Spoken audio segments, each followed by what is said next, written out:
بسم اللہ الرحمن الرحیم۔ السلام علیکم ناظرین، آئیں آج ایک ڈاکٹر کی کہانی سنتے ہیں۔ جوانی کے دن تھے، میں بھی عشق پر ایمان لانے والا تھا۔ آج سے قبل 12 سال پہلے ایک لڑکی میرے پاس آئی۔ وہ کافی بیمار تھی۔ میں نے اس کا چیک اپ کیا۔ وہ بہت خوبصورت تھی۔ اس کی نیلی نیلی سی آنکھیں، نہ جانے مجھے کیا ہوا، میں پہلی نظر میں ہی اس پہ دل ہار بیٹھا، لیکن خاموش رہا۔ اس کا علاج جاری رہا۔ وہ بالکل ٹھیک ہو گئی۔ جب وہ آخری بار میرے پاس آئی، میں نے ہمت کر کے اس سے کہا، کیا آپ اپنا نمبر مجھے دے سکتی ہیں؟ یہ تھا تو میرے شعبے کے خلاف، لیکن جوان تھا، نادان بھی تھا۔ اس نے میری طرف دیکھا اور پھر مجھے نمبر دے دیا۔ وہ اتنی خوبصورت تھی کہ میں بتا نہیں سکتا۔ اس کی نیلی سی جھیل سی آنکھیں، گندمی رنگ، مسکرائے تو ڈمپل پڑتے تھے۔ میں نے اسے کال کی، وہ مجھے پہچان گئی۔ جی ڈاکٹر صاحب، مجھے یقین تھا کہ آپ کا فون ضرور آئے گا۔ میں نے پوچھا، آپ کیا کر رہی تھی؟ آہستہ سے بولی، بس حالات سے لڑ رہی ہوں۔ میں نے بات مذاق میں ٹال دی، کیا حالات سے لڑنا بھلا؟ آپ یہ بتائیں رہتی کہاں ہیں؟ اس نے بات بدل دی، ڈاکٹر صاحب چھوڑے نا، میں کہاں رہتی ہوں، آپ بتائیں آپ نے کال کیوں کی، کیوں لیا میرا نمبر؟ میں مسکرا دیا۔ آپ جانتی ہیں اللہ پاک نے آپ کو کتنا خوبصورت بنایا ہے، آپ بہت پیاری ہیں۔ وہ خاموش ہو گئی۔ ڈاکٹر صاحب، پیارا ہونے سے کیا ہوتا ہے؟ کاش نصیب بھی اتنے ہی پیارے ہوتے۔ میں نے سوال کیا، کیوں، آپ کے نصیب کو کیا ہے؟ وہ چپ ہو گئی۔ ڈاکٹر صاحب، آپ ٹائم پاس کرنا چاہتے ہیں مجھ سے؟ وہ یہ بات کر ہی رہی تھی کہ میرے مریض آ گئے۔ میں نے فون بند کر دیا۔ اسی طرح کچھ دن ہماری بات ہوتی رہی۔ وہ مجھے کہتی، ڈاکٹر صاحب میں جانتی ہوں آپ کا عشق کہاں تک ہے، آپ بتا دیں کب کس وقت آپ کو ملنے آؤں۔ اس کی یہ بات سنتے ہی میرے رونگٹے کھڑے ہو گئے۔ میں نے کہا، تم کو یہ بات کرنے سے پہلے سوچنا چاہیے، میں ایسا انسان نہیں ہوں۔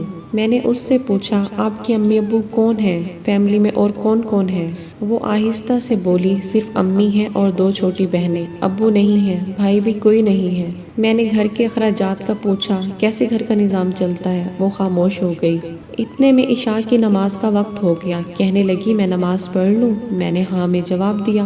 وہ صرف دن میں بات کیا کرتی تھی، رات کو مجھ سے بات نہیں کرتی تھی۔ میں نے بہت بار کہا کہ رات کو بات کر لیا کرو، لیکن کہہ دیتی تھی کہ میں جلدی سو جاتی ہوں، میں رات کو بات نہیں کر سکتی۔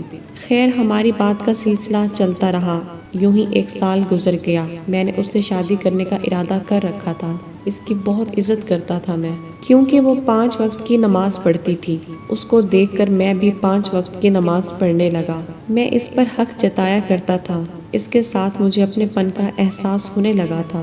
میں اگر کبھی کھانے سے لیٹ ہوں تو وہ مجھے ڈانٹنے لگتی، لیکن ہمیشہ وہ ایک بات کہتی تھی، ڈاکٹر ابرار آپ بہت اچھے انسان ہیں۔ میں نماز پڑھ کر دعا کرتی ہوں کہ اللہ پاک آپ کو بہت اچھی ہمسفر عطا کرے۔ میں تڑپ کر اسے کہا کرتا، ایمان میری ہمسفر صرف آپ ہی ہیں، میں آپ سے ہی شادی کروں گا۔ لیکن وہ زور سے ہنسنے لگتی، نہیں ڈاکٹر صاحب میں آپ کے قابل نہیں ہوں۔ وہ بات ادھوری چھوڑ جاتی۔ مجھے یاد ہے میں اسے جتنا بھی ڈانٹ لیتا، کچھ بھی کہتا، جتنا بھی غصہ کرتا، وہ میری ڈانٹ، میرا غصہ، میرا سخت لہجہ برداشت کر جاتی۔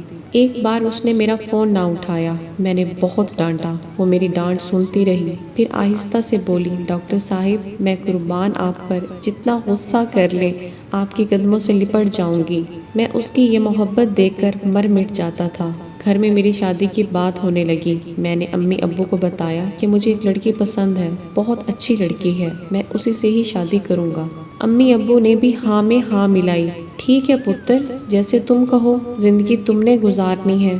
میں نے اپنی بہن، بھابھی، امی سب کو ایمان کی تصویر دکھائی۔ سب کو بہت اچھی لگی، تھی بہت خوبصورت، میں بھی بہت خوش تھا۔ سب کہہ رہے تھے کہ جلد ہی ایمان کے گھر رشتہ لے کر جائیں گے۔ میں نے ایمان کو کال کی، ایمان اپنے گھر کا ایڈریس سینڈ کرو، میرے امی ابو آپ کے رشتے کے لیے آ رہے ہیں۔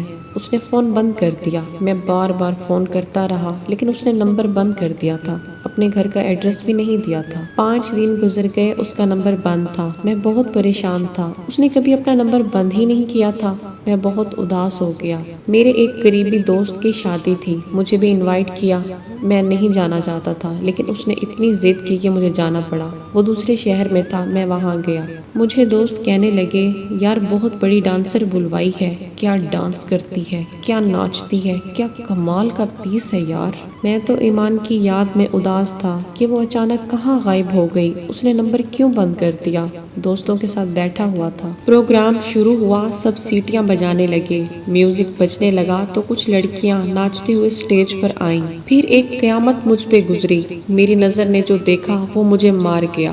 میرے سامنے ایمان تھی، وہ ناچ رہی تھی، وہ ایک کنجری تھی۔ میں تڑپ گیا۔ ایمان کی نظر مجھ پہ پڑی، اس کے قدم رک گئے، میں نے اس کی جانب دیکھا، میرا جسم کانپنے لگا۔ میں آج ہار گیا۔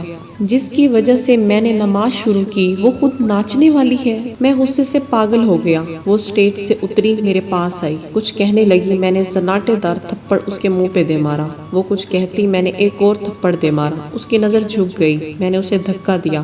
سب لوگ ہماری طرف دیکھنے لگے، سب حیران تھے کہ یہ کیا ہوا ہے۔ ایمان بیٹھ گئی، باہوں میں سر رکھ کر رونے لگی۔ میں اگنور کر کے چلا گیا۔ گھر گیا، بہت پریشان تھا، نفرت سی ہو گئی تھی ایمان سے، اس پر بہت غصہ تھا۔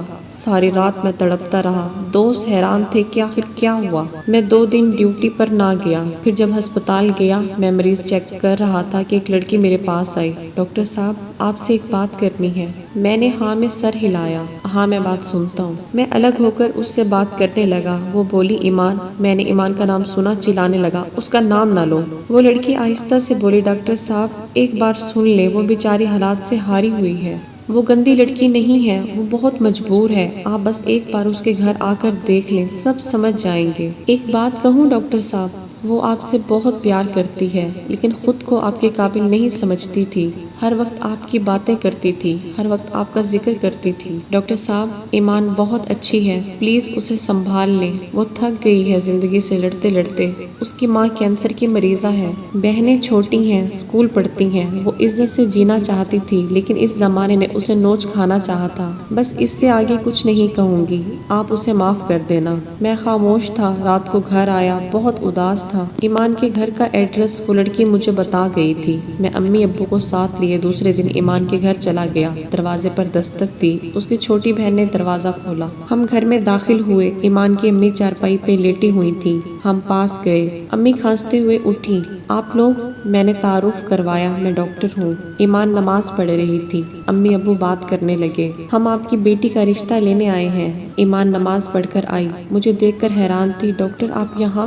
میں ہلکا سا مسکرایا، میں نے کسی کو کچھ نہیں بتایا تھا کہ ایمان کیا کرتی ہے۔ ایمان نے مجھے بہت منع کیا، ابرار میں اچھی لڑکی نہیں ہوں۔ میں مسکرا کر بولا، جس کی وجہ سے میں 5 وقت کا نمازی بن گیا، بھلا وہ کیسے اچھی نہیں ہو سکتی؟ حالات مجبوری کے تماشے ہیں میری جان، آپ رزق کی خاطر ناچنے لگی، میں ہوں نا، سب بھول جاؤ، اب سے آپ میری عزت ہے۔ ایمان بلک بلک کر رونے لگی۔ سب بہت خوش تھے، ہمارا نکاح ہو گیا، ہم نے شادی کر لی۔ یہ تھا تو ناممکن، لیکن ایک سچا مرد ہمیشہ عورت کی عزت کا محافظ بنتا ہے، شاید میں نے بھی وہی کیا۔ میں نے کبھی کسی کو نہیں بتایا کہ ایمان ناچنے والی تھی، اس کے حالات اور وقت نے اسے ڈانسر بنایا تھا، میں کیوں کر اس کے دامن پر کیچڑ اچھالوں۔ ایمان میرے سینے لگ کر رونے لگی، ابرار آپ سے فرشتے بھی ہوتے ہیں اس دنیا میں، بھلا مرد تو عزت نوچتے ہیں، آپ تو میری عزت کے محافظ بن گئے۔ ایمان روتے ہوئے کہنے لگی، مرد اتنا خوبصورت بھی ہو سکتا ہے، میں نے کبھی نہیں سوچا تھا۔ میں نے ماتھے پر بوسہ کیا اور کہا، مرد وہ نہیں ہے جو کسی با پردہ باحیا شہزادی کو کنجری بنا ڈالے، بلکہ مرد وہ ہے جو کسی کنجری کو بھی باحیا با پردہ بنا دے۔ آج کی ویڈیو پسند آئی ہو تو لائک، سبسکرائب اینڈ شیئر کر دیں۔ ملتے ہیں نیکسٹ ویڈیو میں، تب تک کے لیے اللہ حافظ۔